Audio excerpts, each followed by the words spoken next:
التي قد ادعاها الشيطان بواسطة مدعي النبوة. Ini dakwaan ini yang telah dibawa oleh orang-orang yang terdahulu, yang mana mereka ini yang adalah syaitan yang mendakwa sebagai seorang nabi. إذا أردتم من الناس أن يتبعونكم Jadi kalau kamu ingin orang mengikut kepada kamu, قولوا لهم هذا محمد متشدد. katakanlah Muhammad ini orangnya keras. لكن يتبعونها Ikutlah kami. خلاص اتركوا الصلاة لا بأس ما في مشكلة. Tinggalkan solat, tak menjadi masalah. والله أوحى إلينا بأن لا زكاة. Allah wahyukan kepada kami tidak ada ومن perlu أراد berzakat. أن يستمتع بمن شاء من النساء فليستمتع ليس بزنا إذا كانت راضية وهو راضي. Siapa yang ingin melakukan hubungan dengan orang perempuan dan dia redha dan kamu juga redha, dia yang satu bukan perkara yang zina. ومن أراد أن يشرب الخمر فلا يضر الناس ولكن يشربها يحلف فلا بأس. Dan لن يضر أحد.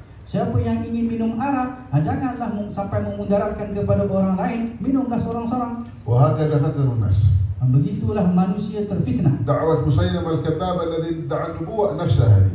Begitu juga seruan Musailamah Kadzdzab yang mendakwa sebagai seorang nabi sama saja. ودعوة الأسود العنسي الذي ادعى النبوة نفسها هذه. Seruan Aswad Al-Ansi yang mendakwa seorang nabi sama juga. ودعوة طليحة الأسدي الذي ادعى النبوة نفسها هذه. Tulaiha Al-Asadis juga sama seruannya. ودعوى سجاح هذه المرأة التي ادعت النبوة كذلك نفسها هذه. Begitu juga Sajjah, perempuan juga yang mendakwa seorang nabi, begitu juga seruannya. فجميعهم يدعون إلى الإعوجاج عن أمر الله والانغماس في الشهوات. Semuanya mengajak kepada bengkok daripada jalan lurus kepada Allah Subhanahu wa taala dan tenggelam dalam syahwat. فمات النبي صلى الله عليه وسلم ومسك الخلافة سيدنا أبو بكر الصديق فبعث له خالد بن الوليد سيف الله المسلول.